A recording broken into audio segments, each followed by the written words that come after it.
শেখ হাসিনার কোনো রক্তের সম্পর্কের আত্মীয় স্বজন কেউ কিন্তু গ্রেফতার হয় নাই এবং ৫ই আগস্টে পতনের ঘোষণা এসেছে, ওনার পলায়নের ঘোষণা এসেছে, ওনার আত্মীয় স্বজনরা চলে গেছে কিন্তু ২ তারিখে, ৩ তারিখে, ১ তারিখে আগে ভাগে। শহীদ জিয়া বীরুত্তমের স্মৃতি রক্ষার জন্য মইনুল রোডে ৬ নম্বর মইনুল রোডে বাংলাদেশের সেনানিবাসে সেখান থেকে তাকে উচ্ছেদ করার পরে তিনি যে আবেদন জাতির কাছে রেখেছিলেন সে আবেদনে জাতি সাড়া দিয়েছে। বেগম খালেদা জিয়াকে বাড়ি থেকে উচ্ছেদ করেছেন, আপনাকে দেশবাসী এই দেশ থেকে উচ্ছেদ করেছে, আপনার গোষ্ঠী সহ, আপনার সঙ্গে যারা আছেন তাদের সহ। এবং এইখানেও কপটতা, ভ্রষ্টতা ভণ্ডামি দেখেন। শেখ হাসিনার কোনো রক্তের সম্পর্কের আত্মীয় স্বজন কেউ কিন্তু গ্রেফতার হয় নাই এবং ৫ই আগস্টে পতনের ঘোষণা এসেছে, ওনার পলায়নের ঘোষণা এসেছে, ওনার আত্মীয় স্বজনরা চলে গেছে কিন্তু ২ তারিখে, ৩ তারিখে, ১ তারিখে আগে ভাগে। ওই থেকে যদি আজকে পর্যন্ত দেখেন তাহলে দেখবেন গোয়েন্দা রিপোর্টের কথা আমাদের তুলনা করে বলেছেন আমাদের ডোনার ভাই। এই যে ওসমান হাদিকে গুলি করার পরে সীমান্ত দিয়ে যারা চলে গেলেন, সেই সীমান্তের ওই পারে গোয়েন্দা তথ্যের ভিত্তিতে আমি বলেছি, সীমান্তের ওই পারে হাদিকে লক্ষ্য করে যারা গুলিবর্ষণ করেছেন তাদেরকে রিসিভ করেছে জাহাঙ্গীর কবির নানকের এপিএস মাসুদুর রহমান বিপ্লব, এবং সেখান থেকে তাকে সুন্দরভাবে নিরিবিলিভাবে নিয়ে গেছে। তবে একটা মজার ঘটনা ঘটেছে, শেখ হাসিনার এই আন্তর্জাতিক ট্রাইব্যুনালে যেটা তিনি গঠন করেছিলেন, এই আন্তর্জাতিক ট্রাইব্যুনালে কয়েকদিন আগে তার একটি মামলার যে রায় হলো, সেই রায়টা যেদিন হয়েছে সেদিন ছিল তার বিবাহ বার্ষিকী।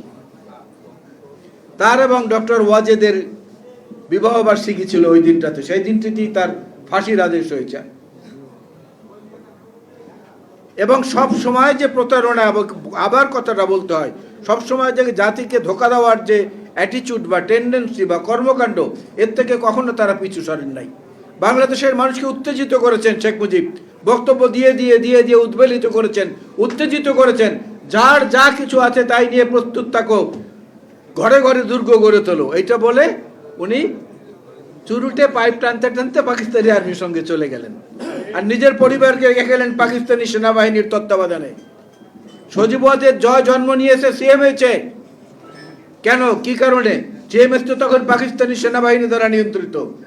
আপনারা ডাক্তার সাহেবরা ভালো বুঝবেন সিএমএইচ কারা চালায়। সেইখানে সজীব ওয়াজেদ জয় জন্ম নিয়েছে এবং মাসে মাসে, প্রতি মাসে তখন ১২০০ টাকা অথবা ১৫০০ টাকা এরকম একটা টাকা শেখ মুজিবের পরিবারকে ভাতা হিসেবে, সম্মানী ভাতা হিসেবে প্রদান করা হতো। মুক্তিযুদ্ধে এই তো তাদের অবদান। এই জন্য আমি অনেক সময় বলি, এর আগেও বলেছি, যে আওয়ামী লীগের যারা মুক্তিযোদ্ধা বলা দাবি করে, ওরা মুক্তিযুদ্ধের গল্প শুনে শুনে মুক্তিযোদ্ধা হয়েছে। ওরা হচ্ছে শরণার্থী মুক্তিযোদ্ধা। ওরা অস্ত্র নিয়ে এই দেশে কখনো ঢুকে নাই, অস্ত্র হাতে হয়তো ওইখানে ঘোরাঘুরি করেছে, অস্ত্র নিয়ে কখনো শত্রুর মুখোমুখি হয় নাই, যেটা জিয়াউর রহমান সাহেব হয়েছেন, যেটা আরো অনেকে হয়েছেন। এবং জিয়াউর রহমানকে বীরুত্তম উপাধিটা ভালোবেসে দেন নাই, হি ডিজার্ভস ইট, এই জন্য তাকে দেওয়া হয়েছে, আরো অনেককে দেওয়া হয়েছে, সেই সঙ্গে তিনি পেয়েছেন। ভালো কোনো রাজনীতি বাংলাদেশকে উপহার দেওয়ার মতো কাজ কখনোই শেখ হাসিনা করেননি। ১৯৯০ নির্বাচনে উদ্যোক্ত সহকারে দমদম বিমানবন্দরে, তখন এটা নেতাজি সুভাষ বোসের নামে ছিল না, কলকাতা এয়ারপোর্টে উনি বলেছিলেন বিএনপি সর্বোচ্চ 10টি আসন পাবে, মনে আছে না আপনাদের? বলেছিলেন। সেই বিএনপিকে মানুষ দেশ পরিচালনার দায়িত্ব দিয়েছিল এবং সেদিন দেশনেত্রী বেগম খালেদা জিয়া তার ভোটাধিকার প্রয়োগ করেছিলেন, সেই ভোটের বাক্সে ব্যালটটি তিনি নিজে হাতে ধরে জাইমা রহমানের হাতে দিয়েছিলেন।